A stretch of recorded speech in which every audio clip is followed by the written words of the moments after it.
Ya son muchos beneficiarios del programa de crédito Creo.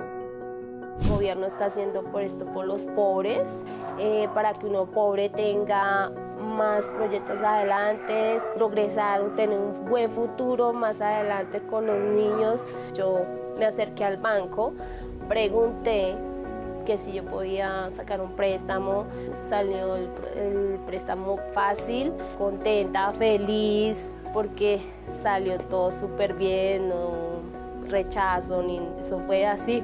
Rapiditico. Yo les diría que el programa es muy bueno, que es muy fácil, que se lo recomendaría mucho. Yo les diría que lo hicieran. Colombia, potencia de la vida. Ya son muchos beneficiarios del programa de crédito Creo. Este crédito lo recomiendo muchísimo porque me ayudó en mi emprendimiento, comprando insumos y demás cosas para poder empezar con mi sueño. El único documento que llevé fue mi cédula y por lo menos en mi caso, que estoy con el Banco Agrario, es mucha o algo numerosa las ganancias que he tenido con mi emprendimiento. El gota a gota es muy peligroso y a su vez tiene una tasa de interés muy alta, a diferencia del Banco Agrario que su tasa es baja. La verdad me ha ayudado bastante este crédito, pues en cuanto a mi emprendimiento, estoy muy contenta con él. Colombia, potencia de la vida.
Hoy es indispensable que aparezca el movimiento campesino en toda su contundencia a nivel nacional, porque hay que luchar por la reforma agraria, porque hay que acelerarla.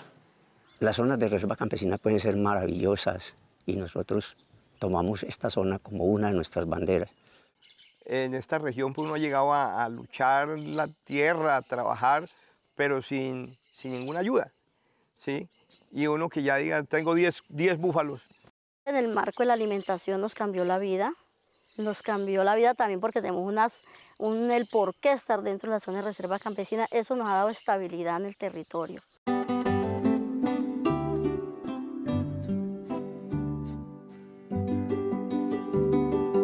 Las zonas de reserva son una figura de ordenamiento territorial que nace de iniciativa de las mismas organizaciones campesinas. Son un proyecto que en su momento curiosamente implementó aquí el Banco Mundial como un mecanismo para apoyar a la agricultura y economía familiar campesina, protegiendo sus territorios y sus formas y prácticas de manera que impidiera que otras agendas los desplazaran o los extinguieran, pero también que busca el desarrollo productivo. Justamente es un plan de desarrollo sostenible.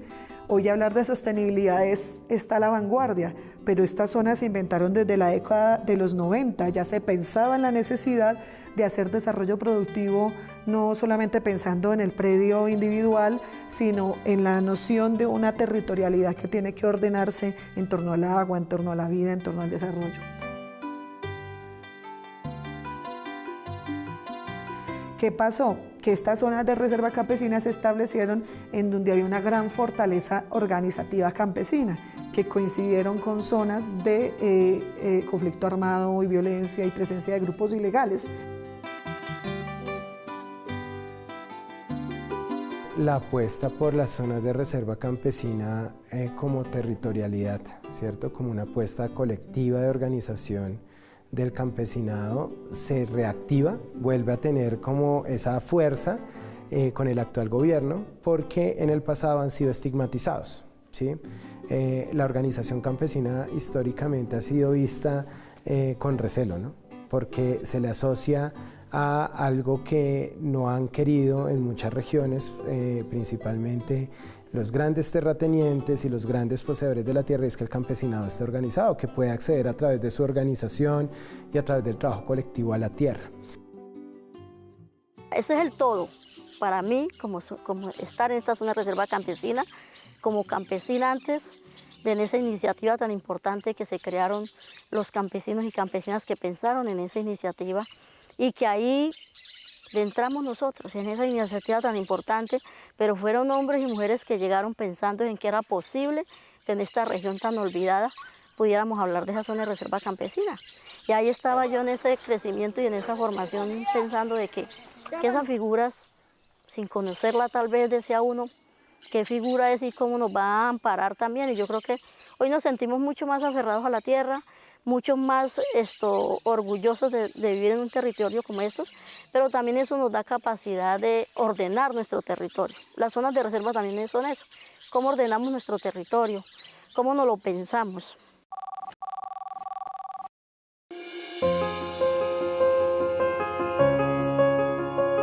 La Comisión de la Verdad en su momento analizó de qué manera este discurso de odio y de estigmatización contra las zonas de reserva campesina promovida por los gobiernos nacionales generó violencias y confirmó que efectivamente así había sido. Todo discurso de odio fomenta crímenes atroces.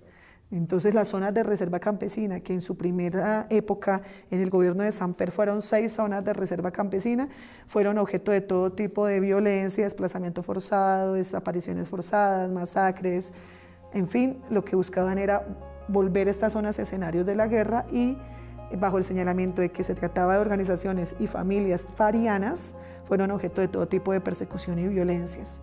Hoy lo que nos dice la Comisión de la Verdad es que tenemos que restablecer esta figura y de hecho dentro del acuerdo de paz en el punto 1 de reforma agraria está la necesidad de que el Estado reivindique las zonas de reserva campesina como lo que son una forma de organización campesina que busca la planeación del territorio desde el territorio y que el Estado invierta en ese desarrollo humano y rural.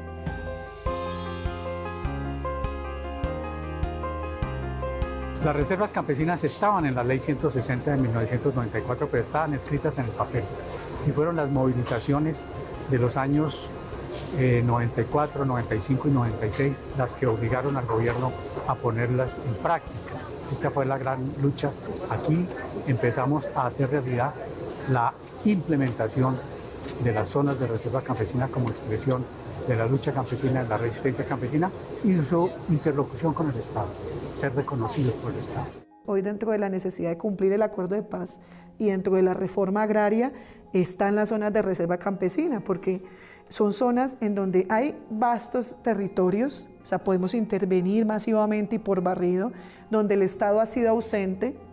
Una gran parte de esta zona se conformó, promovida también por la promesa de la reforma agraria.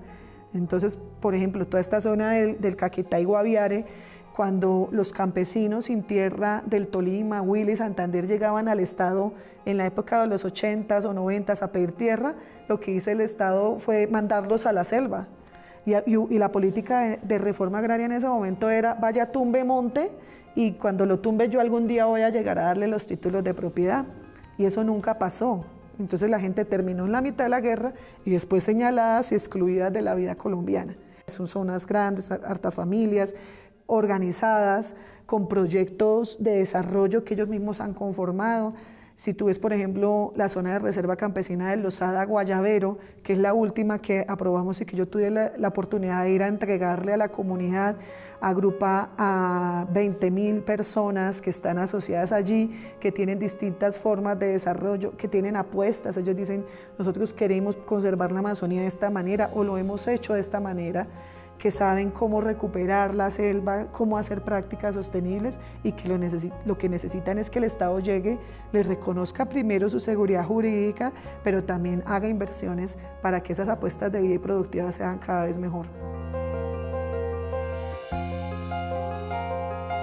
La reforma agraria que nosotros estamos implementando es una reforma agraria que tiene múltiples fuentes de acceso a tierras y de dotación de tierras a las comunidades sin tierra. De un lado están las tierras de extensión de dominio de la mafia de estupefacientes que se le quitan a la mafia para dársela a población campesina pobre y sin tierra. De otro lado están las tierras baldías que el Estado está recuperando y redistribuyendo en las familias que no las tienen, y ahí tenemos una cifra bastante importante también.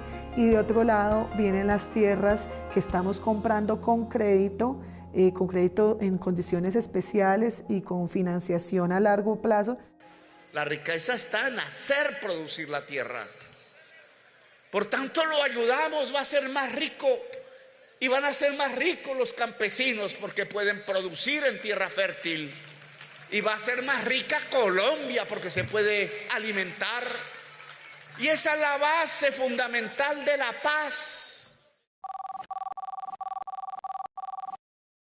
Nosotros, desde que llegó el gobierno del presidente Gustavo Petro, ya hicimos la aprobación de las 2 primeras zonas de reserva campesina en este lugar. La zona de reserva campesina del Güejar Cafre y la zona de reserva campesina del Lozada Guayabero, que justamente están en estos cordones, en Caquetá, entre Caquetá y Meta, en la zona del Ariari y del Guayabero.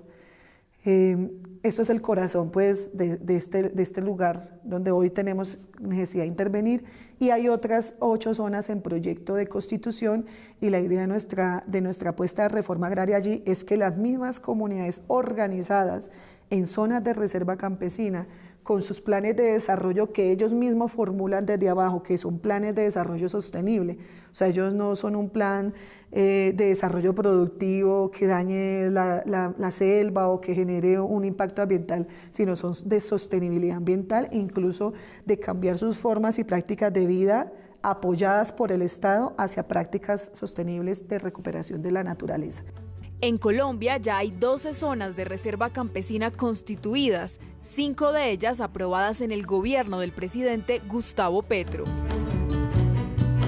Sumapaz, Bogotá, Güejar Cafre, Meta, Lozada Guayabero, Meta, La Tuna, Cauca, Paraíso Escondido, Boyacá. Comprenden una extensión de 403.465 hectáreas.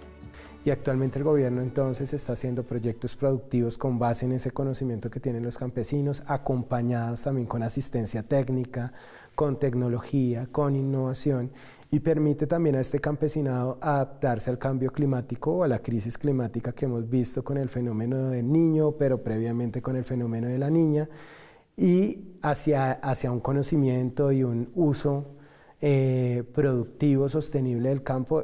Pues uno de los mecanismos idóneos, por no decir el más importante, son las territorialidades campesinas, y dentro de esas las zonas de reserva campesina.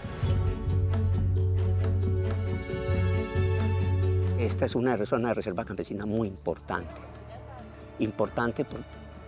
Tenemos 2 razones, y la primera es que es una zona de reserva campesina al interior del país que fluye en un puño de regiones en donde se encuentra Antioquia, Bolívar y Santander, en una parte muy estratégica como es el Magdalena Medio. La segunda, que tenemos unas de las experiencias de la región del acumulado más grande de desplazamiento de todo el país hacia una región del país como el Magdalena Medio, y hemos tenido la posibilidad y la capacidad de asumir esa responsabilidad, por eso hemos crecido tanto. Para los campesinos, pues era como algo muy difícil, y uno que ya diga, tengo 10 búfalos, y de los 10 hay 5 machos, pues hay 5, ¿cómo se llama? Hablemos de 5 millones ahí de entradita, y uno con 5 millones en esta situación, pues ya la cosa cambia. Era como un sustento más dentro de la zona de reserva campesina para que de una manera u otra tuviéramos, más que el vaso de leche en la casa, era que tuviéramos de pronto un pesito más con las utilidades que dan los búfalos. Iniciamos como 20 familias, creemos que fuimos los primeros socios, al cual pues el proyecto llega con 70 vientres, con sus crías y 3 toros. Se instalan acá, estos mismos socios lo que hacen es empezar a trabajar la finca, limpiarla, porque la finca pues está un poco sucia cuando se compró. Entonces lo que se hizo fue alambrar para los búfalos, porque había alambre de cuerda. Entonces se compra el alambre eléctrico, se hacen los potreros diferentes, y empezamos con los búfalos. 20 familias empezamos, se termina como se cierra con estos 20 y empezamos a trabajarlos, pero lo más importante de esta bufalera es que a los 10 años, se le entrega el pie de cría a otra organización. Y yo creo que así como a mí me dio estabilidad en el territorio, a todas estas familias que han estado dentro de esta propuesta, iniciativa, pues también les ha dado estabilidad, alegría dentro de su familia porque resolvieron una situación de alimentación, porque no solamente es la leche, es el queso, puede ser el yogur, puede ser otras cosas que salen de la leche, la carne, que también se están haciendo en este momento unos pilotos de cómo pensar en esas carnes que se trabajan, en embutidos y todo eso, como lo que llamamos carnes empacadas. Y nosotros en este momento estamos hablando, tenemos un proyecto que se llama Ecobúfalo Campesino.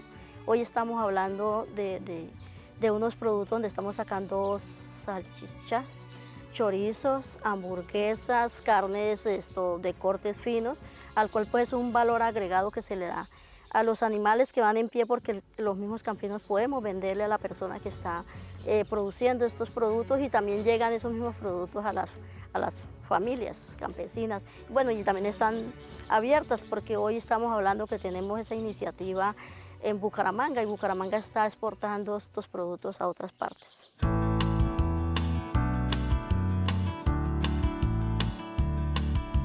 Esta tienda se organizó pues primero en el fin de que acá no existía ninguna tienda y nos hacía falta. Segundo, pues porque la zona de reserva campesina fue la que entró a la zona reuniendo a las mujeres, enseñándoles el proceso que ella traía, trabajando con mujeres, defendiendo los derechos de las mujeres y todo eso. Eso fue más o menos en el 2007 que nos reunieron y nos hicieron partícipe de sus proyectos que ellos traían para las regiones. Ahorita tenemos un capital de 5.500.000, tenemos nosotras invertido aquí. Cuando la tienda nos la dio la zona de reserva, iniciamos con 3 millones de pesos. Y ahorita nosotras para dejarla, para dejármela a mí, así como la tenemos surtida, fueron 5.500.000. Me siento muy orgullosa, le digo, y muy agradecida con Dios, porque nos ha dado, mejor dicho, como le dijeran, nos ha dado un modo de vivir de otra manera. Segundo, me siento orgullosa porque somos como si fuéramos una sola familia, todas las mujeres que estamos en el grupo. Nosotros, pues yo la considero así como si fuéramos una sola familia, porque nosotros trabajamos en grupo, hacemos las cosas en grupo, manifestamos la una con la otra, si la otra tiene un pensamiento, ¿por qué no hacemos esto? Lo reunimos y ahí vamos para adelante, porque para adelante es para allá, para atrás ni para coger impulso.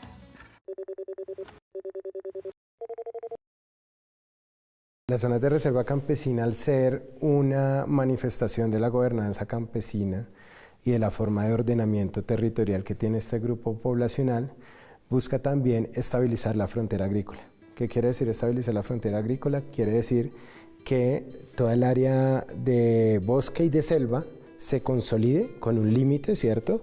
Con una zona donde los campesinos hacen uso, están utilizando, están desarrollando su proyecto de vida, y a partir de las zonas de reserva campesina poder cerrar esa frontera agrícola, es decir, que no se siga avanzando en la deforestación o la tumba de bosque para ampliar dicha frontera. Y esto tiene como protagonistas a los pueblos indígenas, porque en el lugar donde se cierra la frontera agrícola hace presencia población indígena.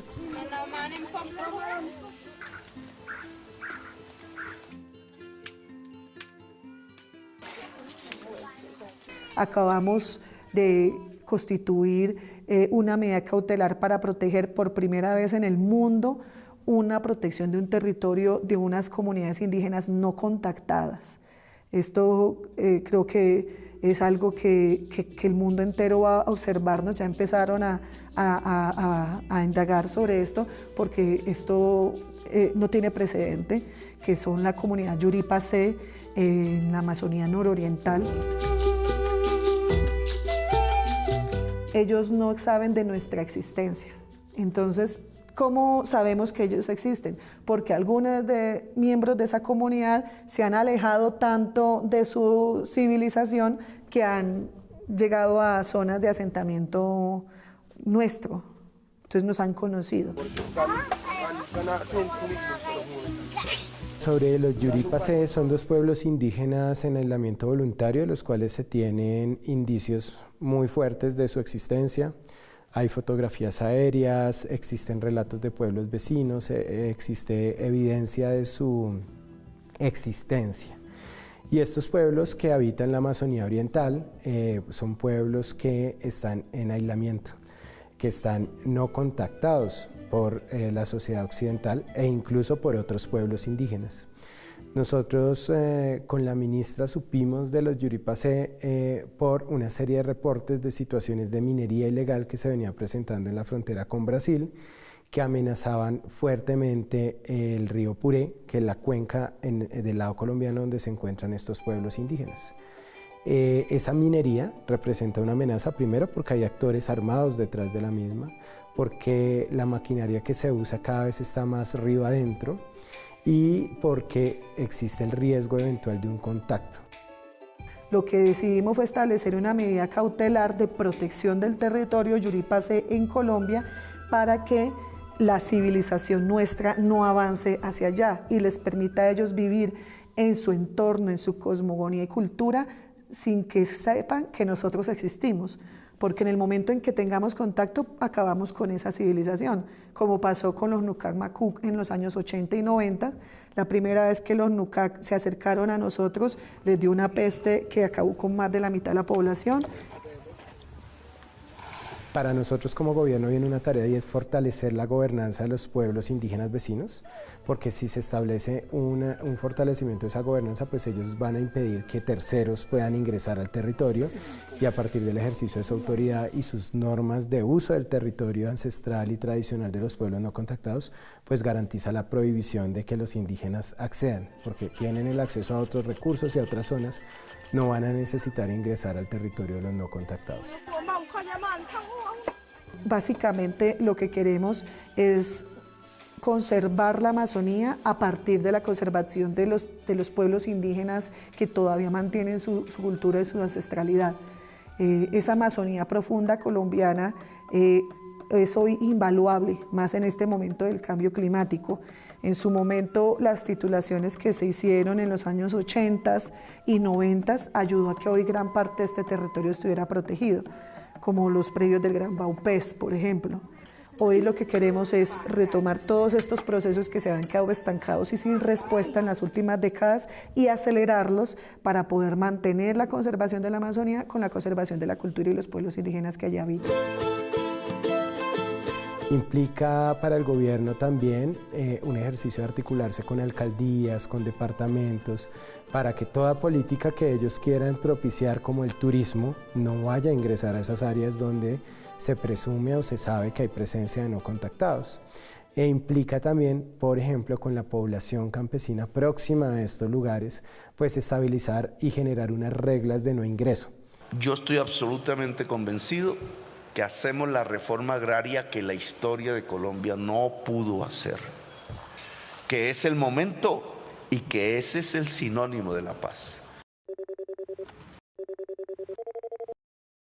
Al nosotros constituir zonas de reserva campesina como ejercicio de ordenamiento del territorio, como ejercicio de interlocución con el campesinado, garantizamos también que estos puedan generar una serie de acuerdos y una serie de diálogos con los indígenas vecinos que consoliden toda esa frontera agrícola, garantizando que la selva y el bosque se proteja, que quienes hagan uso sean los pueblos indígenas, porque además esos pueblos indígenas que hoy en día están contactados saben cuáles son los límites naturales donde no deben traspasar para no contactarse con esos pueblos que han decidido no hacerlo, aquellos que están en aislamiento voluntario.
Ya son muchos beneficiarios del programa de crédito Creo. Este crédito lo recomiendo muchísimo porque me ayudó en mi emprendimiento, comprando insumos y demás cosas para poder empezar con mi sueño. El único documento que llevé fue mi cédula y por lo menos en mi caso, que estoy con el Banco Agrario, es algo numerosa las ganancias que he tenido con mi emprendimiento. El gota a gota es muy peligroso y a su vez tiene una tasa de interés muy alta, a diferencia del Banco Agrario que su tasa es baja. La verdad me ha ayudado bastante este crédito, pues en cuanto a mi emprendimiento, estoy muy contenta con él. Colombia, potencia de la vida.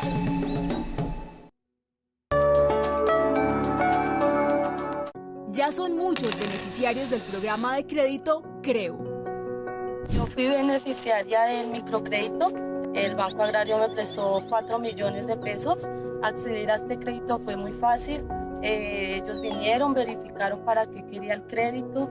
El crédito lo utilicé para comprar insumos para los animales, como son concentrados de alimentación para ellos.